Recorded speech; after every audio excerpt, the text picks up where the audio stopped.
Good evening friends.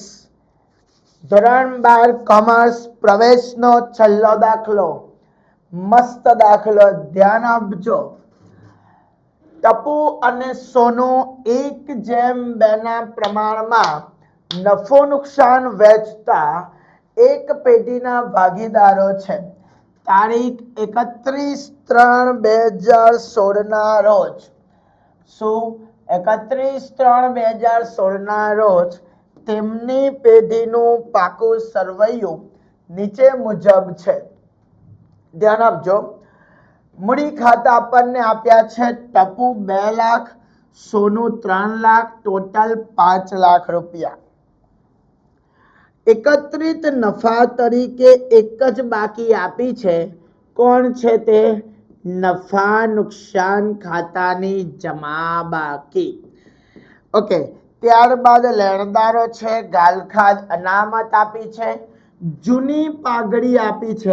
આ પાઘડી છોકરાઓ કોની વચ્ચે વેચાશે? જૂના ભાગીદારો વચ્ચે વેચાશે. જમીન મકાન આપી દીધું છે. યંત્રો આપી દીધા છે. સ્ટોક, દેવાદાર, રોકડ. ઓકે, હવે વાત કરીએ હવાલાની. તો ઉપરની તારીખે ગોલીને નવા ભાગીદાર તરીકે પ્રવેશ આપ્યો. ટપુ અને સોનું 2 ભાગીદારો હતા. તને નવા ભાગીદાર તરીકે કોને પ્રવેશ આપ્યો? ગોલીને પ્રવેશ આપ્યો. પ્રવેશની શરતો નીચે મુજબ હતી. પાઘડીનું મૂલ્યાંકન 54,000 કરવામાં આવ્યું. દેવાદારો પર ગાલખાદ અનામત 10,000 રાખવી. જમીન મકાનની કિંમતમાં 10% વધારો કરવાનો છે. શેમાં કરવાનો છે? જમીન મકાનની કિંમતમાં. યંત્રોની ચોપડે કિંમત તેની બજાર કિંમત કરતા યંત્રોની ચોપડે કિંમત તેની બજાર કિંમત કરતા 25% વધુ છે. આ હવાલો આપણે કાલે પહેલા લેક્ચરમાં જોયો હતો. ઓકે, સ્ટોકની કિંમતમાં 10% ઘટાડો કરવો અને દાખલાનું બ્રહ્માસ્ત્ર છે આ.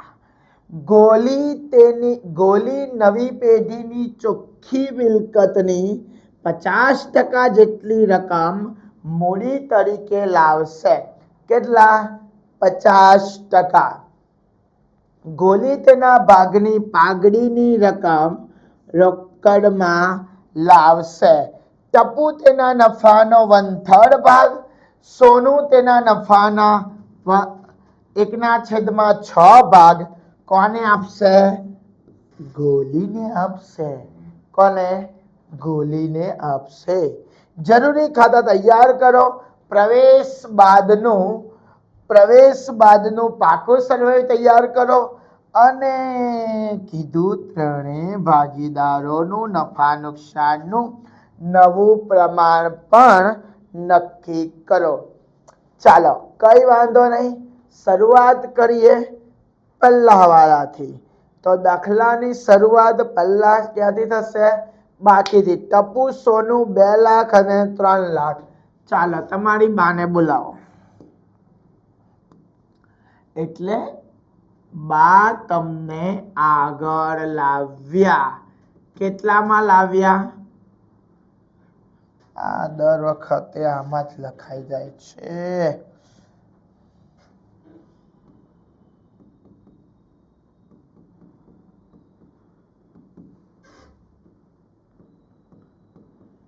બે લાખ અને 3 લાખ. ચાલો, રોકડની બાકી આગળ લાવ્યા. રોકડની બાકી કેટલી છે? રોકડની બાકી છોકરાઓ છે 40,000. ચાલો, તો અહીંયા લખી દેશું 40,000. પહેલો હવાલો, પાઘડીનું મૂલ્યાંકન. કોનું મૂલ્યાંકન? પાઘડીનું મૂલ્યાંકન 40,000 થયું. પણ એના માટે કંઈક કીધું છે. શું કીધું છે? 8મો હવાલો જુઓ. કે ટપુ તેના નફાનો 1/3 ભાગ કોને આપશે? 1/3 ભાગ. જ્યારે સોનું તેના નફાના ભાગમાંથી 1/6 ભાગ કોને આપશે? ગોલીને આપશે. એટલે ટપુ પોતાના નફાના ભાગનો 1/3 ભાગ ગોલીને આપશે, જ્યારે સોનું તેના નફાના ભાગમાંથી 1/6 ભાગ કોને આપે છે? ગોલીને આપે છે. તો આના પરથી મને મળી જશે પહેલા તો ત્યાગ. ટપુનો ભાગ 1/3 છે અને સોનુનો ભાગ કેટલો છે? 1/6. પણ અહીંયા જો શબ્દ શું વપરાયો છે? મેં તમને આ વસ્તુ સમજાવી હતી કે જ્યારે નફાનો શબ્દ વાપરેલો હોય, શું? નફાનો શબ્દ વાપર્યો હોય ત્યારે સમગ્ર નફાના ભાગ 1/3 કહેવાય. એટલે આપણે એને જૂના પ્રમાણ વડે ગુણવાનું અને પોતાના ભાગમાંથી 1/6 ભાગ ગોલીને આપી શકે. એટલે એ ચોક્કસ તમારો શું કહેવાય? ત્યાગ કહેવાય. તો હવે આપણે શોધીશું ટપુનો ત્યાગ. તો અહીંયા ધ્યાન આપો, ટપુનો ત્યાગ બરાબર પ્રવેશ કરનાર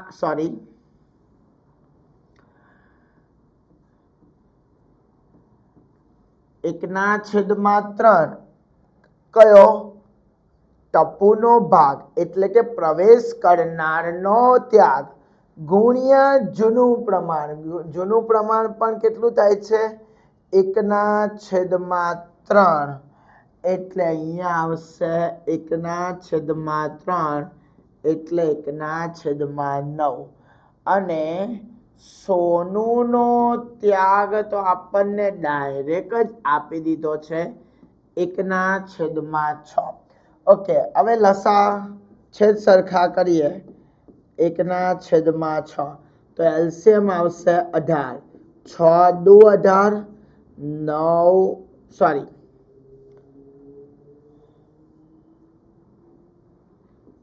6 તરી 18, 9 દુ 18. એટલે અહીંયા આવશે 2, અહીંયા આવશે 3. તો ત્યાગનું પ્રમાણ કેટલું બનશે? 2/3. પણ આપણે તો શું કરવાનું છે? પાઘડી શોધવાની છે. કોની પાઘડી શોધવાની છે? ગોલીની પાઘડી શોધવાની છે. તો અહીંયા આપણને ગોલીનો ભાગ મળી જાય. ગોલીનો ભાગ બરાબર 2/18 પ્લસ 3/18 એટલે 5/18. માટે ગોલીની પાઘડી બરાબર કેટલી છે? 40,000. મેં કેમ 54,000 કંઈક વાંચેલું હતું ને? યસ, આ 40,000 કેમ લખી છે?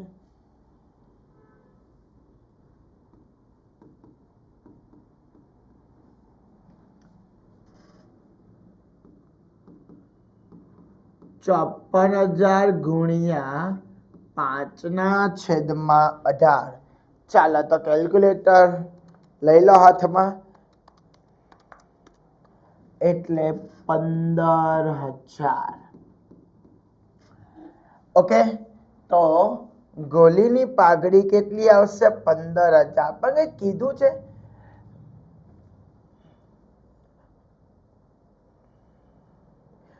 યસ, હવાલા નંબર 7 માં કીધું છે કે ગોલી તેના ભાગની પાઘડી કેવા સ્વરૂપમાં લાવશે? રોકડ સ્વરૂપમાં લાવશે. ચાલો તો હવે લખીશું આમ નોંધ. આમ નોંધ થાય રોકડ ઓબ્લિક બેંક ખાતે ઉધાર. શું? રોકડ ઓબ્લિક બેંક ખાતે ઉધાર. હવે તો બહુ દાખલા કરાવ્યા, હવે આવડે.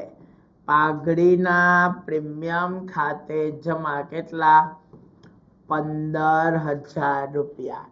હવે આ પાઘડીનું પ્રીમિયમ ધંધામાં આવે, આમ નોંધ થાય પાઘડીના પ્રીમિયમ ખાતે ઉધાર તે જૂના ભાગીદાર. જૂના ભાગીદાર કોણ? ટપુના મૂડી ખાતે તે સોનુના મૂડી ખાતે. ચાલો 15,000 ને આપણે કયા પ્રમાણમાં વેચવાનું છે? 2:3 માં ગુણ્યા 2/5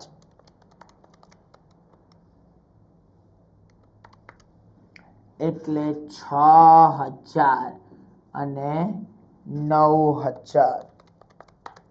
ઓકે, ચાલો ખાતામાં ખતવણી કરીએ. રોકડ અબલિક બેંક ખાતાની ઉધાર બાજુ અહીંયા લખાશે પાઘડીના પ્રીમિયમ ખાતે કેટલા? 15,000. હવે ભાગીદારોના મૂડી ખાતાની જમા બાજુ વિગતમાં વિરોધી ખાતું કેટલા હતા? 6,000 અને 9,000. ચાલો ત્યારબાદ બીજો હવાલો. દેવાદાર પર ગાલખાદ અનામત 10,000 રાખવાની છે. તો દાખલામાં પહેલા જુઓ, દેવાદારો કેટલા આપ્યા છે? 80,000 અને ગાલખાદ અનામત કેટલી રાખવાની છે? 10,000. તો અહીંયા લખીશું દેવાદાર કેટલા હતા? 80,000 માઇનસ ગાલખાદ અનામત 10,000 એટલે કે 70,000. દેવાદારો 80,000 થી ઘટીને કેટલા થઈ ગયા? 70,000. 10,000 નું નુકસાન થયું એ આપણે ક્યાં લખીશું? પુનઃ મૂલ્યાંકન ખાતામાં. આમ નોંધ થાય ગાલખાદ અનામત નવી માઇનસ જૂની. નવી કેટલી? 10,000. જૂની કેટલી? જૂની ગાલખાદ અનામત 16,000. ચાલો 10,000 માંથી 16,000 બાદ કરો, માઇનસ 6,000 અહીંયા લખાશે સામે લઈ ગયા. આ બાજુ લખીશું સામેથી લાવ્યા. કેટલા લાવ્યા?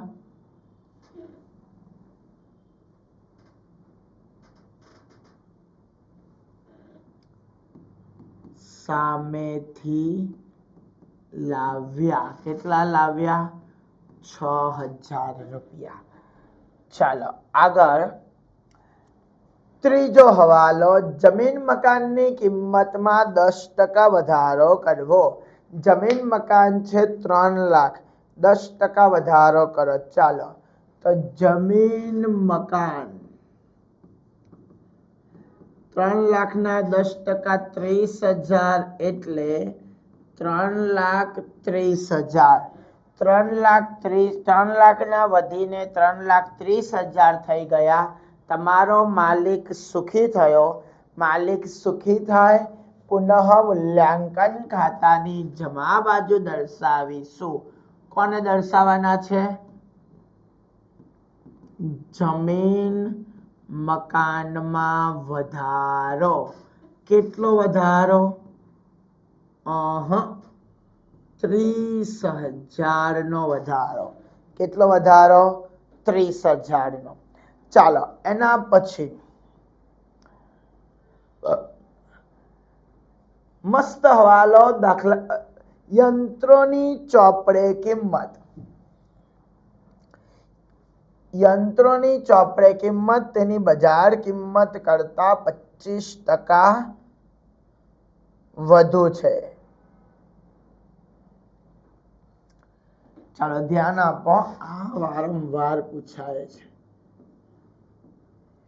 યંત્રોની ચોપડે કિંમત તેની બજાર કિંમત કરતા 25% વધારે છે. કોની વાત કરી? ચોપડે કિંમત. કોના કરતા? તેની બજાર કિંમત કરતા. તો ભાઈ આપણી પાસે શું છે? બજાર કિંમત છે કે ચોપડા કિંમત છે? આપણી પાસે યંત્રોની ચોપડે કિંમત છે કે બજાર કિંમત છે? ભાઈ આપણા પાકા સર્વેમાં જે આપ્યા હોય તે આપણા માટે શું કહેવાય? ચોપડા કિંમત. અને અહીંયા શું કીધું કે ચોપડા કિંમત તેની બજાર કિંમત કરતા 25% વધારે છે. એટલે આપણી પાસે જે હાલ પાકા સરવૈયામાં છે તે બજાર કિંમત કરતા 25% વધારે છે. એ ટૂંકમાં એ લોકોએ શું કીધું ખબર? કે પહેલું જે પાકું સરવૈયું હતું એ પ્રવેશ ગોલીના પ્રવેશ પછી એની કિંમતમાં કોની? યંત્રની કિંમતમાં 25%નો ઘટાડો છે. પણ ડાયરેક્ટ એવું નથી, કારણ કે આપણી પાસે બજાર કિંમત નથી, શોધવી પડશે. તો ધારો કે યંત્રની બજાર કિંમત બરાબર 100 રૂપિયા માટે વધુ મૂલ્યાંકન કેટલું કીધું? 25%. વધુ મૂલ્યાંકન 25% બરાબર 25 રૂપિયા. તો 125 રૂપિયા જે આવ્યા એ તમારી કઈ કિંમત કહેવાશે? ચોપડા કિંમત. 125 રૂપિયા ચોપડા કિંમત. જો 125 રૂપિયા ચોપડા કિંમત હોય તો બજાર કિંમત 100 રૂપિયા. તો અત્યારે તમારી પાસે જમીન હવાલો શેનો હતો? યંત્રોનો. તો યંત્રો તમારી પાસે કેટલા છે? 1 લાખ રૂપિયા. કેટલા છે છોકરાઓ? ઓછા પડે છે. 1 લાખ રૂપિયા. 25% એટલે ચોથો ભાગ 1,20,000 નો ઘટાડો થાય. અહીંયા સીધું દેખાય. જો 1 લાખ ગુણ્યા 100 ભાગ્યા 125 કેટલા થશે? 80,000 રૂપિયા. તો હવે જે આ યંત્રો આવ્યા છોકરાઓ એ કયા આવ્યા? ચોપડા કિંમતના આવ્યા. હવે આપણી પાસે યંત્રો છે 80,000. પહેલાની ચોપડા કિંમતમાં યંત્રો કેટલા હતા? પહેલાની ચોપડા કિંમતમાં યંત્રો હતા 1 લાખ, જે ઘટીને 80,000 થઈ ગયા. તમારો માલિક દુખી થયો. યંત્રમાં ઘટાડો કેટલો? 20,000 રૂપિયા. ચાલો, કોઈને વાંધો ખરી? હા કે ના? Very good. ચાલો,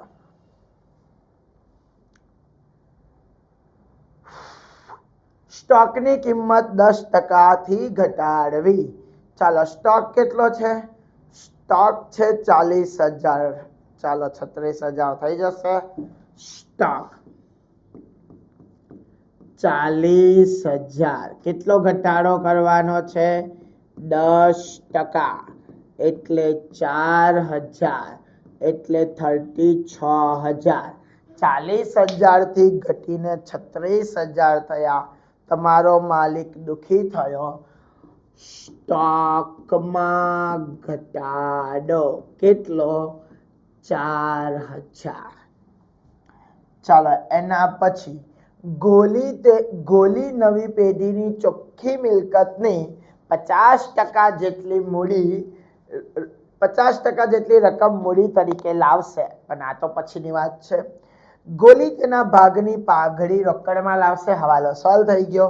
ટપુ આ બી હવાલો સોલ્વ થઈ ગયો. બસ, તો ચાલો જૂનું બંધ કરો. ટપુ સોનું આવી ગયું. નફા નુકસાન ખાતું 48,000. જોઈ લો બરાબર. યસ, 48,000. ચાલો, તો અહીંયા વેચાશે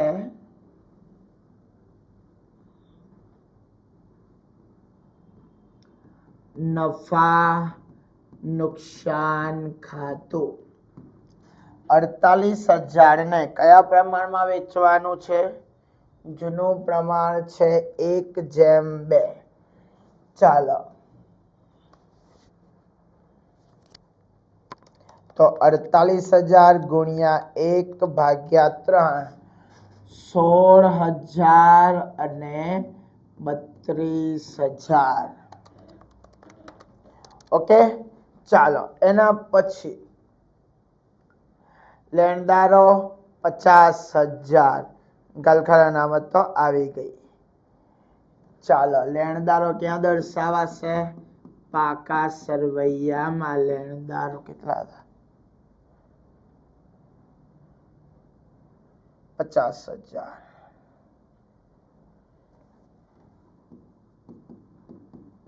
લેણદારો 50,000.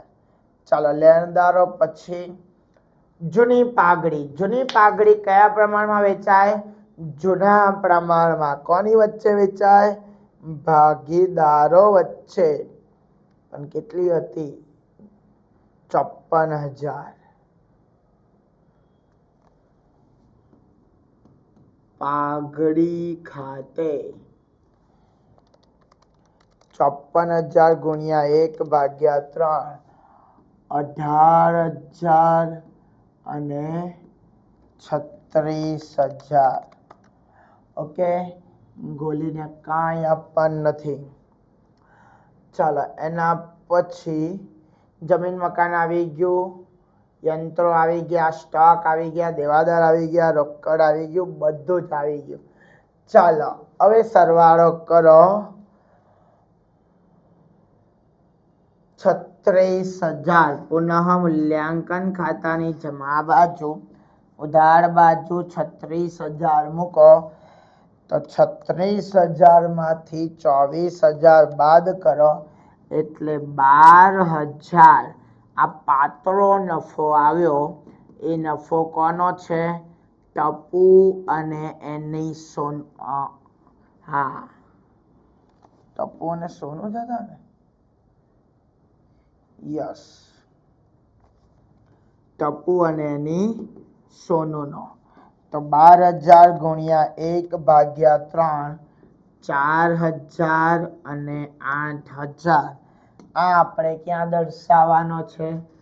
મૂડી ખાતામાં. પુનઃ મૂલ્યાંકન ખાતે 4,000 અને 8,000. ઓકે, હવે જે એક હવાલો બાકી છે ને એના માટે મગજનો ઉપયોગ કરવાનો છે. 2,06,000 16,000 અને 4,000. ફરીથી જોઈ લો. 2,06,000 16,000 અને 4,000 એટલે આ થશે 2,26,000. ઉધાર બાજુ 2,26,000 મૂકો, એમાંથી 18,000 બાદ કરીએ તો આ આવશે 2,08,000. ધીમા રહેજો, બહુ મસ્ત વસ્તુ છે. પછી 3,09,000 32,000 અને 8,000 એટલે 3,49,000. 3,49,000 એમાંથી 36,000 બાદ કરો એટલે 3,13,000 આવ્યા. હવે મારી વસ્તુ સમજજો. શું કહે છે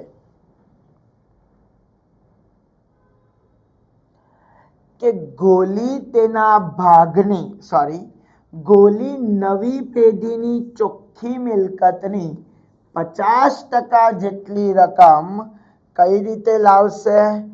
મૂડી તરીકે લાવશે. હવે જો ચાલુ કુલ મિલકતનો સરવાળો કરો અને મિલકતમાંથી દેવા બાદ કરો, તફાવત મૂડી મળે ને એના 50. આવું તો લાંબુ નહીં કરવાનું. એને હું કીધું કે ગોલી તેના ભાગની 50% રકમ મૂડી તરીકે લાવશે. તો ભાઈ આ આ બધાની ભેગી મૂડી અહીંયા લખો, અહીંયા કંઈ કામ નથી, 100% કહેવાય? હા કે ના? આ બધાની ભેગી મૂડી 100% કહેવાય? તો આ ગોલીની એકલાની મૂડી 50% છે, તો આ 50% જ હશે ને? હા કે ના? ફટાફટ બોલો, હા કે ના?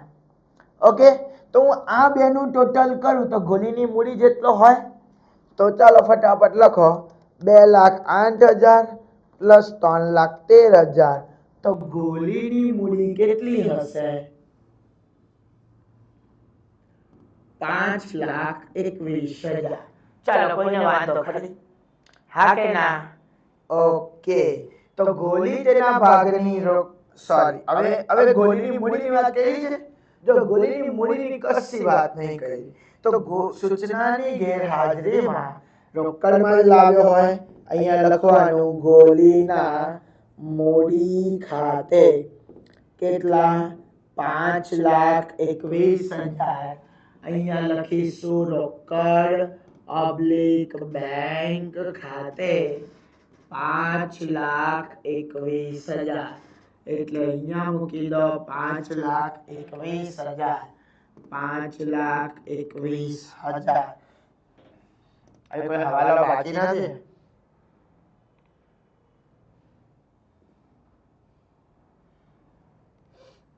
ચાલો, હવે મૂડી ખાતા ટપુ, સોનું અને ગોલી. ટપુ 2,08,000, 3,13,000, 5,21,000. 3 નો સરવાળો કરો. 2,08,000, 3,13,000, 5,21,000. તો આ આવશે 10,42,000. 10,42,000 માં 50,000 સરવાળો કરો એટલે દેવાસાઈનો સરવાળો 10,92,000 આવ્યો. હવે આપણે રોકડ બાકી, ચાલો રોકડનો સરવાળો કરો. 40,000, 15,000, 5,21,000. તો આ આવ્યો 5,76,000. અહીંયા પણ 5,76,000 મૂકો એટલે તફાવત આવે 5,76,000. બા તમને આગળ લઈ ગયા. ઓકે, બાને આગળ પહોંચાડી દીધા.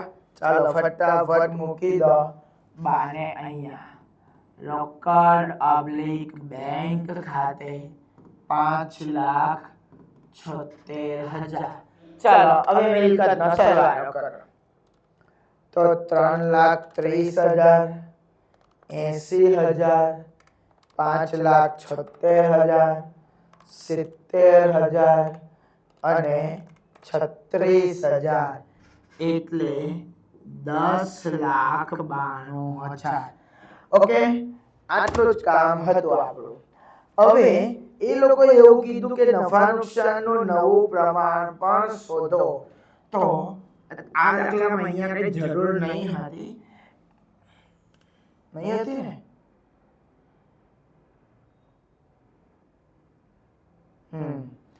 પણ નફા નુકસાનનું પ્રમાણ શોધવાનું કીધું છે. તો આપણે શોધીએ નફા નુકસાનનું નવું પ્રમાણ બરાબર. આપણને ત્યાગ આપી દીધો છે, તો સૂત્ર શું આવશે?